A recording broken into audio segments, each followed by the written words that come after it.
तो हम चैप्टर 3 में पढ़ चुके हैं दो आयु का योग, दो आयु का अंतर, दो आयु समान हैं तथा दो आयु का गुणनफल और उनसे संबंधित एक्सरसाइज भी हमने अपनी कंप्लीट कर ली। आज हम पढ़ेंगे नेक्स्ट टॉपिक परिवर्त आयु। तो पहले ये पढ़ें कि परिवर्त आयु कहते किसे हैं। तो इसकी परिभाषा क्या है।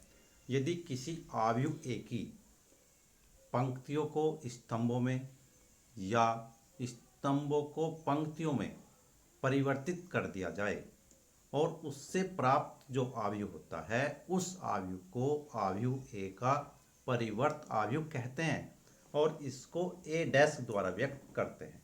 जैसे एक आयु ए लिया हमने और मैट्रिक्स के अंदर है 1 2 2 4 5 6 2 8 9।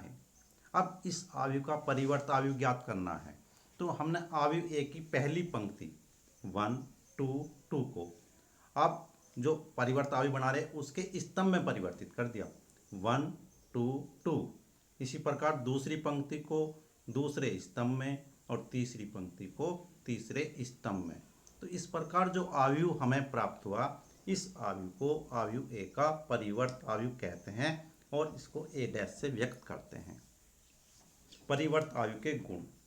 पहला गुण यही है, यदि कोई परिवर्त आयु है और उसका पुनः परिवर्त लिया जाए तो हमें आयु ए प्राप्त होता है। सेकंड, यदि किसी परिवर्त आयु में अदिश राशि से मल्टीप्लाई है तो हम अदिश राशि को बाहर कॉमन ले लेते हैं। तो सेकंड प्रॉपर्टी हो जाएगी के ए का whole dash is equal to K A dash. Third property, यदि दो आयु के योग का परिवर्त आयु है तो उसे हम उनके परिवर्त आयु के योग के रूप में व्यक्त कर सकते हैं। अर्थात थर्ड प्रॉपर्टी ये है ए प्लस पी का whole dash is equal to A dash plus P dash. Fourth property, दो आयु के गुणनफल के परिवर्त आयु को उन आयु के परिवर्त के गुणनफल के रूप में व्यक्त किया जा सकता है। फोर्थ प्रॉपर्टी, ए बी का whole dash is equal to B dash A dash. 10वां पॉइंट, सम्मित आयु। सम्मित आयु किसे कहते हैं इसे समझो। यदि किसी वर्ग आयु ए का परिवर्त आयु उस आयु के समान हो तो उस आयु को सम्मित आयु कहते हैं। अर्थात ए डैश बराबर ए। जैसे आयु ए है और इसका हम परिवर्त लें तो परिवर्त आयु बी आयु ए के समान आ जाए तो आयु ए को क्या कहेंगे, सम्मित आयु। अर्थात इसकी कंडीशन है ए डैश बराबर ए। विषम सम्मित आयु, किसी वर्ग आयु ए का विषम सम्मित आयु कहलाता है यदि ए डैश बराबर माइनस ए। अर्थात कोई आयु ए लिया उसका परिवर्त आयु लिया और परिवर्त आयु ए के ऋणात्मक आयु के बराबर आ जाए तो हम उस आयु को विषम सम्मित आयु कहते हैं। अब इनके गुण हैं। यदि हमें फर्स्ट प्रॉपर्टी में गुण यह है, यदि कोई वर्ग आयु ए दिया गया है और उसका सम्मित आयु ज्ञात करना है तो हम उस आयु का परिवर्त आयु निकाल लेते हैं, उस आयु के साथ योग कर दें, दिए गए आयु के साथ योग कर दें तो हमें सम्मित आयु प्राप्त हो जाता है। सेकंड, यदि किसी वर्ग आयु के ए में से उसके परिवर्त आयु को घटा दें तो हमें विषम सम्मित आयु प्राप्त होता है। अर्थात ए माइनस ए डैश। विषम सम्मित आयु की मुख्य विशेषता यह है कि उसके विकर्ण के प्रत्येक तत्व शून्य होते हैं। अब हमारी एक्सरसाइज 3.3 इनसे संबंधित हमारे क्वेश्चंस हैं। पहला क्वेश्चन ये है, निम्नलिखित आयु में प्रत्येक का परिवर्त ज्ञात कीजिए। तो हमारे 3 पार्ट हैं इसमें, फर्स्ट सेकंड थर्ड। तो परिवर्त आयु ज्ञात करने के लिए पंक्तियों को स्तंभों में या स्तंभों को पंक्तियों में परिवर्तित किया जाता है। तो इसी नियम पर ये हमारे सारे क्वेश्चंस हैं। आयु ए इज इक्वल टू 5 1/2 -1, ये हमारे स्तंभ में है और इसका परिवर्त अवयव ज्ञात करना है। अब इस स्तंभ को पंक्ति में बदल दो इसे। इसी प्रकार सेकंड है, सेकंड ए में अवयव में दे रखा है 1 -1 2 -3। इसका परिवर्त अवयव ज्ञात करना है। तो इसकी पहली पंक्ति में अवयव जो है 1 -1, तो इसको आप स्तंभ में बदल दो 1 -1। अब दूसरी पंक्ति को फिर स्तंभ में बदल दो। इस प्रकार अवयव ए का परिवर्त अवयव ज्ञात हो जाता है। थर्ड पार्ट अपने आप की करेंगे आप। क्वेश्चन नंबर 2, यदि ए अवयव दे रखा है और बी अवयव दे रखा है तो सत्यापित कीजिए। जैसा कि परिवर्त अवयव की प्रॉपर्टी में हम पढ़ गए हैं, वे ही नियम हमें सत्यापित करने हैं। फर्स्ट, ए प्लस बी का whole dash is equal to A dash plus B dash. तो हम क्या काम करेंगे, फर्स्ट पार्ट को सोल्व करने के लिए पहले दोनों अवयव का योग कर लेते हैं ए प्लस बी, और उसके बाद योग करने का आपको पीछे बता दिया है कि दो अवयव का योग में आप संगत पदों को जोड़ेंगे। उसके बाद जब आपका ए प्लस बी अवयव आ जाएगा, उसका आप परिवर्त अवयव ले लेंगे। परिवर्त अवयव के लिए अभी बता के आए हैं डेफिनेशन कि आप पंक्तियों को स्तंभों में परिवर्तित कर देंगे। तो ये इस प्रकार आपकी लेफ्ट हैंड साइड आ जाएगी। उसके बाद राइट हैंड साइड के लिए जो अवयव ए दिया हुआ है इसका परिवर्त निकाल लें, जो अवयव बी दिया गया है इसका परिवर्त निकाल लें, और इन दोनों का आप योग कर दें। तो left hand side is equal to right hand side के बराबर आप दिखा देंगे। इसी प्रकार सेकंड पार्ट करेंगे कि ए माइनस बी का whole dash is equal to A dash minus B dash. तो आप पहले ए माइनस बी अवयव निकाल लें और उसके बाद उसका परिवर्त ले लें, और बराबर ए डैश माइनस बी डैश अवयव ए के परिवर्त में से अवयव बी का परिवर्त घटा देंगे। क्वेश्चन नंबर थर्ड भी बिल्कुल सेम है, लेकिन आप थोड़ा सा समझ लेंगे इसमें। जैसे यदि ए डैश, यहाँ परिवर्त अवयव दिया हुआ है ए डैश इज इक्वल टू 3 -1 0 4 2 तथा बी इज इक्वल टू -1 2 1 1 2 3। तो सत्यापित कीजिए ए प्लस बी का whole dash is equal to A dash plus B dash. अब जो हमें ए डैश दिया गया है उसको आप पहले अवयव ए में ज्ञात कर लें, अर्थात उसकी पंक्तियों को स्तंभों में बदल लें। पंक्तियों को स्तंभों में बदलने पर अवयव ए मिल जाएगा आपको। अवयव ए और बी ज्ञात हो जाने पर आप फिर बिल्कुल पहले क्वेश्चन की बात ही इसको आप सोल्व करेंगे। इसी प्रकार आपका क्वेश्चन नंबर 4 है, ए डैश दिया गया है, अवयव बी दिया गया है। ए डैश से अवयव ए ज्ञात कर लेंगे। ए डैश से अवयव ए ज्ञात करने के लिए आप क्या काम करें, स्तंभ को पंक्तियों में परिवर्तित कर लें। 2b आप b में 2 की मल्टीप्लाई कर दें, 2b अवयव ज्ञात कर लें, और फिर a प्लस 2b दो अवयव का योग कर लें और उसका फिर आप परिवर्त ले लें। ये इनका मेथड है। क्वेश्चन नंबर 5 बहुत इंपॉर्टेंट है, इसे आप समझेंगे। ए तथा बी अवयव के लिए सत्यापित कीजिए ए बी का whole dash is equal to B dash A dash. First part, अवयव ए एक स्तंभ दे रखा है 1 -4 3, बी में एक पंक्ति दे रखी है -1 2 1। अब हमें ये प्रूव करना है, तो पहले हम क्या निकाल लेंगे, ए डैश निकाल लेंगे, इस स्तंभ को पंक्ति में परिवर्तित कर लेंगे। बी डैश निकाल लेंगे, पंक्ति को स्तंभ में परिवर्तित कर लेंगे।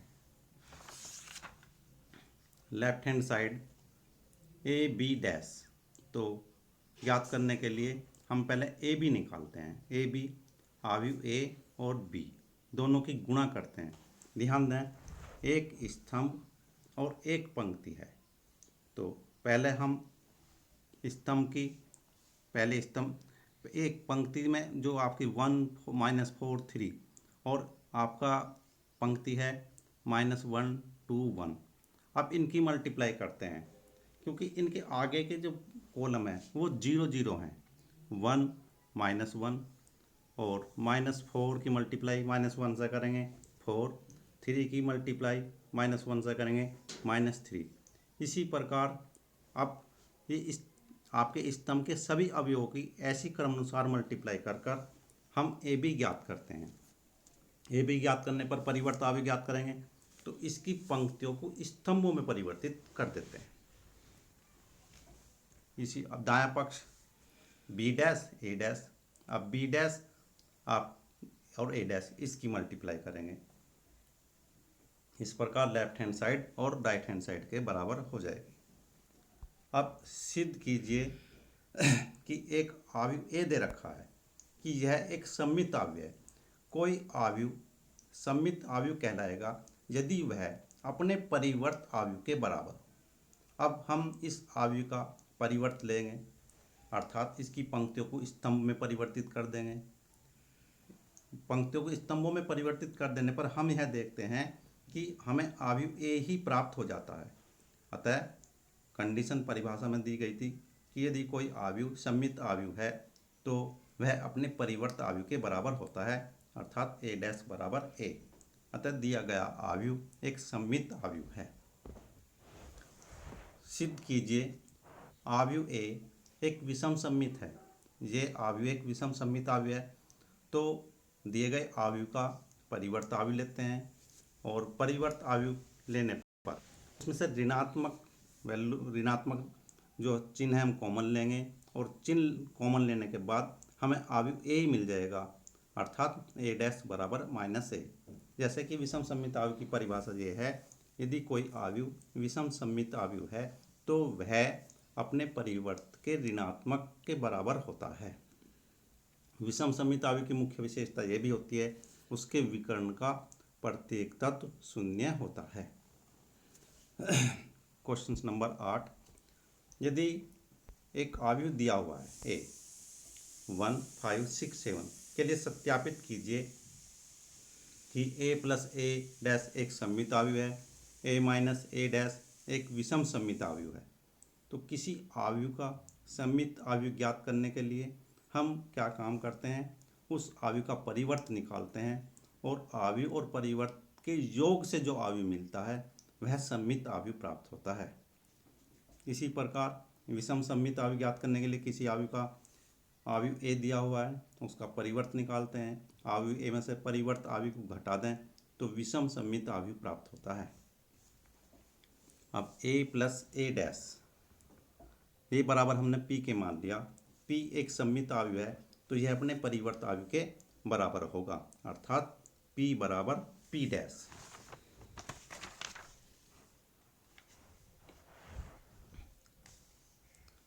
इसी प्रकार ए माइनस ए डैश बराबर क्यू के मान लिया, क्यू एक विषम सममित आव्यूह है तो क्यू डैश बराबर माइनस क्यू के होगा। वैल्यू पुट करके सोल्व करते हैं।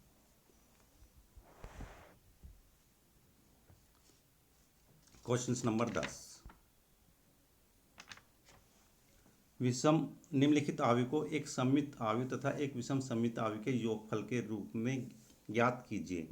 ये हमारे 4 पार्ट हैं, इसमें दिया हुआ है फर्स्ट पार्ट है जैसे, तो इसको हमने आव्यूह पी मान लिया, p इक्वल टू 3 5 1 माइनस 1 और इसका p डैश निकाल लिया, p डैश। अब यह सममित आव्यूह है तो p plus p dash, p plus p dash निकाल लिया, ये हमें प्राप्त हुआ 6 6 6 माइनस 2। इसमें से दोनों तरफ 1/2 से मल्टीप्लाई कर दी तो 1/2 p प्लस p डैश बराबर 3 3 3 माइनस 1। तो ये आपका एक सममित आव्यूह है। विषम सममित आव्यूह के लिए अब हम p माइनस p डैश ज्ञात करेंगे और इन दोनों का योगफल 1/2 p plus p dash plus 1/2 p minus p dash. Question number, अब आप देखें इसी तरीके से जैसे हमने ये करा है, आपको बताया फर्स्ट पार्ट, सेकंड पार्ट आप p आव्यूह मान लें, p डैश निकाल लें, दोनों का योग कर लें p प्लस p डैश और फिर p माइनस p डैश निकाल लें और p माइनस p डैश निकालने के बाद p प्लस p डैश और plus p minus p dash का योगफल ज्ञात कर लेंगे। क्वेश्चन नंबर 12, ये बहुत इंपॉर्टेंट है, इसे समझें आप। यदि a is equal to matrix के अंदर cos alpha minus sine alpha cos alpha, तो A plus A dash is equal to I हो तो एल्फा का मान ज्ञात करो। अब हमें आयु ए दे रखा है, इस आयु का परिवर्त आयु निकाल लेंगे ए डैश आई 2/2 ऑर्डर की मैट्रिक्स लिख लेंगे 1 0 0 1। लेफ्ट हैंड साइड में वैल्यू रख देंगे is equal to right hand side में, लेफ्ट हैंड साइड में A plus A dash is equal to I.